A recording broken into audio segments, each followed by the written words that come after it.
Pozdrav svima i hvala što pratite naš kanal. U današnjem videu govorimo o najvećoj trci u naoružanju od kraja hladnog rata koja se trenutno odvija u istočnom Baltičkom moru. Mali grad po imenu Kaliningrad je u centru svega toga. Kaliningrad je do 1946. godine bio poznat kao Königsberg, odnosno Kraljeva gora, i to je najveći grad i administrativni centar Kaliningradske oblasti, ruske polueksklave koja se nalazi između Litvanije i Poljske.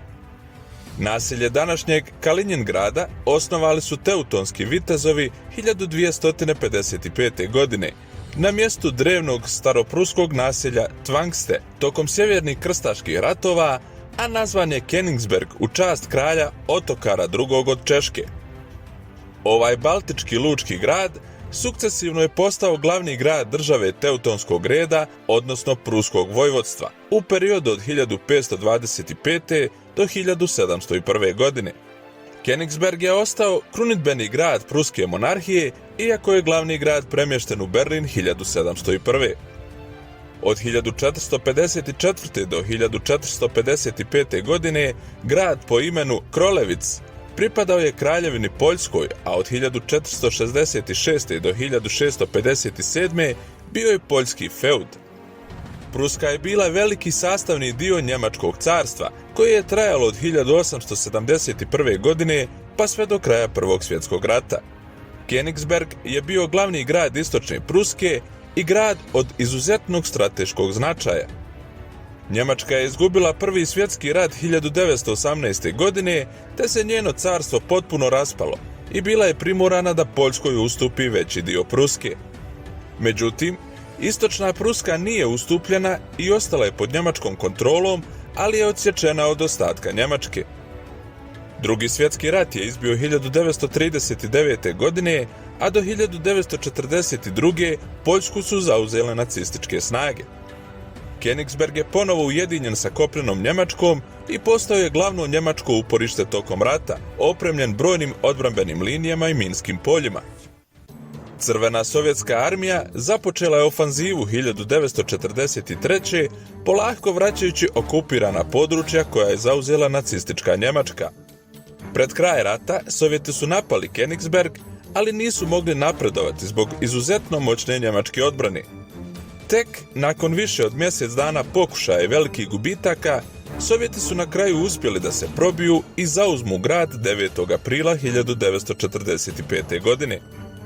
Königsberg je bio najistočniji veliki grad Njemačke do Drugog svjetskog rata. Grad je teško oštećen savezničkim bombardovanjem 1944. i tokom bitke kod Königsberga 1945. godine. Potsdamski sporazum iz 1945. stavio je Königsberg pod sovjetsku upravu. On je preimenovan u Kaliningrad od strane Sovjeta 1946. godine u čast sovjetskog revolucionara Mihajla Kalinjina.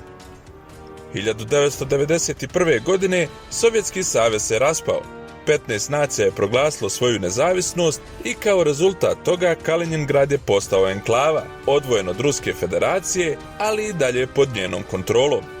Od raspada Sovjetskog saveza postao je administrativni centar najzapadnije ruske oblasti, Kaliningradske oblasti.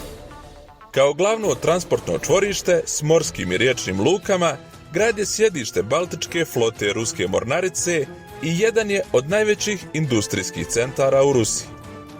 Današnji Kaliningrad je okružen Europskom unijom i NATO državama poput Litvanije, Poljske, Latvije, Estonije, Slovačke, Češke, pa čak i Njemačke, sa izuzetkom Bjelorusije i Ukrajine. Kaliningrad je posljednje rusko uporište u istočnoj Europi, duboko unutar teritorija NATO pakta. To je razlog zašto je Kaliningrad toliko važan za Rusiju, te je izuzetno militarizovan, s obzirom na činjenicu da je cijela ruska baltička flota stacionirana baš u ovom gradu. Ruska federacija pod vodstvom Vladimira Putina ovdje je rasporedila više od 11.000 vojnika i veliki broj nuklearnih projektila. Vojne vježbe i vježbe u stilu hladnog rata ovdje su uobičajene. Poljska i Litvanija, koje dijele granicu sa Kaliningradom, su pod stalnom pripravnošću, redovno povećavajući broj svojih oružanih snaga. Čak pripremaju svoje građane za oružanu borbu u slučaju nepredviđenih situacija. NATO je poslao blizu 4000 vojnika na poljsku i litvansku granicu, te planira da izgradi antiraketnu bazu u Poljskoj. A da li će to biti dovoljno, ostaje da se vidi. Region se takmiči u trci u naoružanju, pri čemu svaka strana pokušava da ode korak dalje od druge.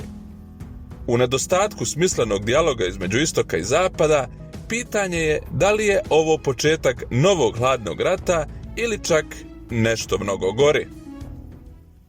Ukoliko vam se svidio ovaj video, molimo da nas podržite tako što ćete se pretplatiti na naš kanal, ostaviti komentar i like. Vidimo se u sljedećem videu i lijep pozdrav!